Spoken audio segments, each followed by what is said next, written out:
پہلا سپارہ سورہ بقرہ آیت نمبر 4۔ بسم اللہ الرحمن الرحیم۔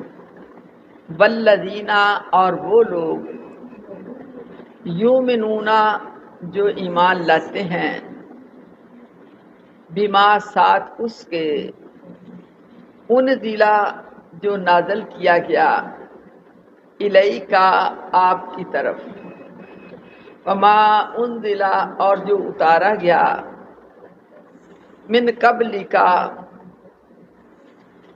آپ سے پہلے،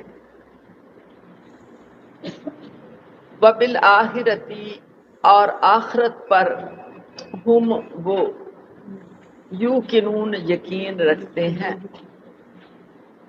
اولئک، وہی لوگ، علی، اوپر، ہدن، ہدایت کے ہیں، من ربہم، اپنے رب کی طرف سے، واولئک، اور یہی لوگ، ہم المفلحون، وہی فلاح پانے والے ہیں، الذین، اور وہ لوگ، یؤمنون، جو ایمان لاتے ہیں، بما، ساتھ اس کے، انزل، جو اتارا گیا یا نازل کیا گیا، الیک، آپ کی طرف، ما انزل، اور جو کچھ اتارا گیا، من قبلک، آپ سے پہلے، وبالآخرۃ، اور آخرت پر، ہم یوقنون، وہ یقین رکھتے ہیں، اولئک، یہی لوگ، علی ھدی من ربہم، ہدایت پر ہیں اپنے رب کی طرف سے، واولئک، اور یہی لوگ، ہم المفلحون، یہی کامیاب ہے۔ الذین، وہ لوگ، جو متقی لوگ ہیں نا، ان کی نشانیاں کیا ہیں؟ نمبر 1، الذین یؤمنون بالغیب، کہ وہ ایمان لاتے ہیں بن دیکھے، بغیر دیکھے اللہ تعالیٰ پر ایمان رکھتے ہیں، بن دیکھے اللہ تعالیٰ پر ایمان رکھتے ہیں۔ نمبر 2، وَيُقِيمُونَ الصَّلَاةَ، اور وہ نماز قائم کرتے ہیں، یہ ان کی دوسری نشانی ہے۔ نمبر 3، وَمِمَّا رَزَقْنَاهُمْ، جو ہم نے ان کو رزق دیا ہے، يُنْفِقُونَ، وہ خرچ کرتے۔ اور چوتھی، وَالَّذِينَ يُؤْمِنُونَ، اور وہ ایمان لاتے ہیں ساتھ اس کے، جو اتارا گیا، الیک، آپ کی طرف، یہ اتارا گیا آپ کی طرف، مراد یہ ہے کہ جو قرآن پاک آپ کی طرف اتارا گیا ہے، اس پر ایمان لاتے ہیں۔ یہ اتارا کس طرح گیا ہے؟ وحی کی کے بارے میں بتایا گیا ہے کہ وحی کی جو ہے نا، کئی صورتیں تھیں نبی صلی اللہ علیہ وسلم کے دور میں، وحی کی صورتیں، کہ کس طرح وحی نازل ہوتی تھی۔ نبی صلی اللہ علیہ وسلم بعض دفعہ راستے میں ہوتے تو وحی نازل ہو جاتی۔ صحیح بخاری شریف کی حدیث ہے، حضرت عائشہ صدیقہ فرماتی ہیں کہ ایک مرتبہ حضرت حارث بن ہشام نے نبی صلی اللہ علیہ وسلم سے سوال کیا، اللہ کے نبی، آپ پر وحی کس طرح آتی؟ یہ جو وحی ہے، وحی کیا چیز ہے؟ یہ 4 بڑے بڑے فرشتے ہیں، جن میں ایک کا نام ہے جبرائیل علیہ السلام۔ جبرائیل تمام فرشتوں کے سردار ہیں، اور یہ ہر نبی پر وحی لاتے تھے۔ وحی کیا ہے؟ اللہ کا پیغام۔ حضرت حارث بن ہشام نے نبی صلی اللہ علیہ وسلم سے پوچھا کہ اللہ کے نبی، آپ پر وحی کس طرح آتی ہے؟ تو نبی صلی اللہ علیہ وسلم نے فرمایا، کبھی تو مجھے گھنٹی کی سی آواز سنائی دیتی ہے، گھنٹی سے بجتی ہے نا، اس طرح کی آواز آتی ہے، اور وحی کی صورت یہ بڑی سخت ہوتی ہے مجھ پر، گھنٹی کی آواز کی جو صورت ہے مجھ پر بڑی سخت ہوتی ہے، پھر یہ سلسلہ ختم ہو جاتا ہے، اور جو گھنٹی کی آواز میں کہا جاتا ہے نا، وہ مجھے یاد ہو جاتا ہے۔ اور کبھی کبھی فرشتہ میرے سامنے ایک مرد کی صورت میں آ جاتا ہے۔ تو فرمایا، اس کا مطلب یہ بیان کیا، یعنی وحی کا، کہ ایک تو وحی کی آواز گھنٹی کی طرح مسلسل ہوتی اور درمیان میں ٹوٹتی نہیں تھی، دوسری گھنٹی جب مسلسل بجتی تو عموماً سننے والے کو اس کی آواز کی سمت متعین کرنا مشکل ہو جاتا، بلکہ ہر طرح سے آواز ہوتی۔ جب اس طریقے سے وحی نازل ہوتی، آپ پر بہت زیادہ بوجھ پڑتا تھا۔ حضرت عائشہ صدیقہ رضی اللہ تعالیٰ عنہا اس حدیث کے آخر میں فرماتی ہیں کہ میں نے سخت سردی کے دنوں میں آپ پر وحی نازل ہوتے ہوئے دیکھا، ایسی سردی میں بھی جب وحی کا سلسلہ ختم ہوتا تو آپ کی مبارک پیشانی پر پسینہ ہوتا، بلکہ بہت زیادہ پسینہ ہوتا۔ ایک روایت میں حضرت عائشہ صدیقہ بیان فرماتی ہیں کہ جب آپ پر وحی نازل ہوتی تو آپ کا سانس رکنے لگتا، چہرہ انور متغیر ہو جاتا، زرد پڑ جاتا، سامنے کے دانت سردی سے کپ کپانے لگتے، اور آپ کو اتنا پسینہ آتا کہ اس کے قطرے موتیوں کی طرح ڈھلکنے لگتے۔ فرمایا وحی کی اس کیفیت میں بعض اوقات اتنی شدت پیدا ہو جاتی کہ آپ جس جانور پر بیٹھے ہوتے، سوار ہوتے، وہ اس کے بوجھ سے دب جاتا، بیٹھ جاتا۔ آپ جانور پر بیٹھے ہوتے، جب وحی نازل ہوتی تو وہ جانور بیٹھ جاتا۔ ایک مرتبہ آپ نے اپنا سر مبارک حضرت زید بن ثابت کے زانو پر رکھا۔ اس حالت میں وحی شروع ہوئی تو حضرت زید کی ران پر اتنا بوجھ تھا، کہتے تھے ایسا لگتا تھا جیسے میری ران ٹوٹ جائے۔ بعض اوقات اس وحی کی ہلکی ہلکی آواز دوسروں کو بھی محسوس ہوتی۔ حضرت عمر رضی اللہ تعالیٰ عنہ فرماتے ہیں کہ جب آپ پر وحی نازل ہوتی تو آپ کا چہرہ انور کے قریب شہد کی مکھیوں کی بن مناہٹ جیسی آواز سنائی دیتی۔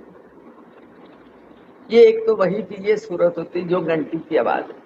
وحی کی دوسری صورت، فرشتہ کسی انسانی شکل میں آپ کے پاس آ کر اللہ تعالیٰ کا پیغام پہنچا دیتا۔ ایسے موقع پر حضرت جبرائیل علیہ السلام مشہور صحابی حضرت دہیہ کلبی کی صورت میں تشریف لاتے۔ حضرت دہیہ کلبی ایک صحابی رسول تھے، کہتے بڑے خوبصورت، ان کی شکل میں حضرت جبرائیل علیہ السلام آتے تو صحابی کہتے ہیں کہ ہم خود اپنی آنکھوں سے دیکھتے کہ ایک محفل میں دو دو دہیہ کلبی ہوتے۔ اب ہمیں سمجھ نہ آتی کہ ان میں جبرائیل علیہ السلام کون ہے اور دہیہ کلبی کون۔ تو جب جبرائیل علیہ السلام انسانی شکل میں وحی لے کر آتے تو نزول وحی کی یہ صورت نبی صلی اللہ علیہ وسلم پر سب سے آسان ہوتی۔ وحی کی تیسری صورت، حضرت جبرائیل علیہ السلام کسی انسان کی شکل اختیار کیے بغیر اپنی اصلی صورت میں دکھائی دیتے، اپنی اصلی صورت، لیکن ایسا آپ کی تمام عمر میں صرف 3 مرتبہ ہوا کہ اپنی اصلی شکل میں آئے ہوں۔ ایک مرتبہ اس وقت جب آپ نے خود حضرت جبرائیل علیہ السلام کو ان کی اصلی شکل میں دیکھنے کی خواہش ظاہر فرمائی۔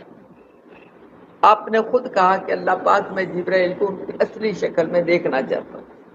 دوسری مرتبہ معراج کے موقع پر جب آسمانوں پر گئے تو وہاں بھی جبرائیل علیہ السلام کو اپنی اصلی حالت میں دیکھا۔ تیسری بار نبوت کے بالکل ابتدائی زمانے میں مکہ مکرمہ کے مقام اجیاد، یہ محلہ اجیاد ہے، آج بھی نام ہے یہ، تو فرمایا ادھر اللہ کے نبی نے جبرائیل علیہ السلام کو اپنی اصلی صورت میں دیکھا۔ تو یہ بھی وحی کی ایک صورت تھی۔ 5ویں صورت، جبرائیل علیہ السلام کسی بھی صورت میں سامنے آئے بغیر آپ کے دل مبارک پر کوئی بات القاء فرما دیتے۔ یہ 5 صورتوں سے نبی صلی اللہ علیہ وسلم پر وحی اترتی تھی۔ فرمایا والذین یؤمنون، وہ لوگ جو ایمان لاتے ہیں بما انزل، جو نازل کیا گیا۔ یہ نازل کس طرح کیا گیا قرآن پاک، جیسا کہ آپ نے ابھی سنا، انہی وحی کی صورتوں میں آتی۔ بما انزل الیک، جو اتارا گیا آپ کی طرف، وما انزل من قبلک، اور جو آپ سے پہلے اتاری گئی، جو آپ سے پہلے کتابیں اتاری گئیں وہ ساری، یعنی تورات، زبور، انجیل، اور اس کے علاوہ ابراہیم علیہ السلام پر صحیفے اتارے گئے، باقی نبیوں پر بھی کتنے صحیفے اتارے۔ صحیفے چھوٹی کتابی شکل کو کہا جاتا ہے، چھوٹے۔ تو فرمایا کہ وما انزل من قبلک، یہ 5ویں جو ہے صورت ہے کہ پہلی جو صفت بتائی گئی ہے متقی لوگوں کی، ایمان بالغیب، بن دیکھے اللہ پر ایمان لانا، نہ اللہ تعالیٰ کو دیکھا، نہ فرشتوں کو دیکھا، نہ جنات کو دیکھا، اور نہ ہی جبرائیل امین کو دیکھا، اور نہ ہی روح نظر آتی۔ ان سب چیزوں پر ہمارا ایمان ہے کہ یہ ہے۔ نمبر 2 نماز قائم کرتے ہیں، نمبر 3 جو ہم نے انہیں رزق دیا ہے، اللہ تعالی ہم سب کو توفیق دے زیادہ سے زیادہ صدقہ خیرات کرنے کی، جو رزق دیا ہے اس کو وہ خرچ کریں۔ یہ 3 ہو گئی۔ آگے چوتھی والذین یؤمنون بما انزل الیک، اور وہ ایمان لاتے ہیں جو آپ پر اتاری گئی، یا جو آپ پر اتارا گیا کیا؟ قرآن پاک یا کتاب، جو قرآن پاک آپ پر اتارا گیا وہ اس پر ایمان لاتے ہیں۔ اللہ تعالیٰ ہمارے ایمان مضبوط فرمائے۔ وما انزل من قبلک، اور جو اتارا گیا آپ سے پہلے۔ 6 وبالآخرۃ هم یوقنون، وہ آخرت پر ایمان لاتے ہیں، وہ آخرت پر ایمان لاتے ہیں، آخرت پر یقین رکھتے ہیں۔ ان کی عقل، ان کے ارادے، ان کے خیالات، ہر چیز آخرت کے تابع ہوتی ہے، وہ اپنے انجام کو یاد رکھتے ہیں۔ ایسے ہی لوگ فرمایا اولئک علی ھدی من ربہم، یہ لوگ جو ہیں سارے ہدایت پر ہیں اپنے رب کی طرف سے، یہ سارے لوگ ہدایت والے ہیں۔ ہدایت پر کون ہے؟ جو من دے کے ایمان لاتے ہیں، اللہ تعالیٰ کو مانتے ہیں، اس واقعی اس کائنات کا بنانے والا ہے۔ یہ سورج خود بخود نہیں بن گیا، یہ کسی ہستی کا پابند ہے جو صبح نکلتا ہے اور رات غروب ہو جاتا ہے، یہ کسی پاک ہستی کا پابند ہے۔ قیامت کا لانا اسی طرح برحق ہے تاکہ اپنے کیے کی سزا پائے، اور جنہوں نے نیک عمل کی ہیں وہ اپنے رب کی طرف سے انعامات پائے، وہ انعام یافتہ لوگ ہیں، انہیں انعام ملے گا۔ بعض دفعہ ایک حدیث کے مطابق کہتے ہیں کہ جب نیک بندے کی روح نکلنے لگتی ہے تو 1-2 سانس رہ جاتا ہے، لیکن وہ کہتا ہے یا اللہ جلدی جان نکلے، آخرت کی نعمتیں بڑی ہیں۔ وہ اس طرح کہ جب مومن بندے کی جان نکالی جاتی ہے نا تو اس کو بڑی خوبصورت جنت کی نعمتیں دکھائی جاتی ہیں۔ یہ اسی طرح جب بچہ رو رہا ہو تو نئے 2-4 کھلونے لا دو تو وہ رونا بھول کے نا بچوں وہ کھلونے دیکھنے لگے۔ اسی طرح موت کے وقت جب جنت کا نظارہ کرایا جاتا ہے تو وہ کہتا ہے یہ جو 1-2 سانس ہے جلدی نکل۔ اس طرح وہ اپنی ڈر کے اپنی زندگیاں گزارتے ہیں، وہ آخرت پر یقین رکھتے ہیں۔ ایسے لوگ ہدایت پر ہیں، یہی کامیابی پانے والے ہیں۔ یہ 6 علامتیں پائی جاتی ہیں، متقی لوگ آخرت کو سامنے رکھ کر عمل کرتے ہیں، ایک دن آنا ہے ہم نے اس چیز کا جواب دیا، اور یہی چیز ان کو اللہ کا خوف دلاتی ہے اور وہ نیکی پر آبادہ رہتے ہیں۔ وما علیہ الا البلاغ۔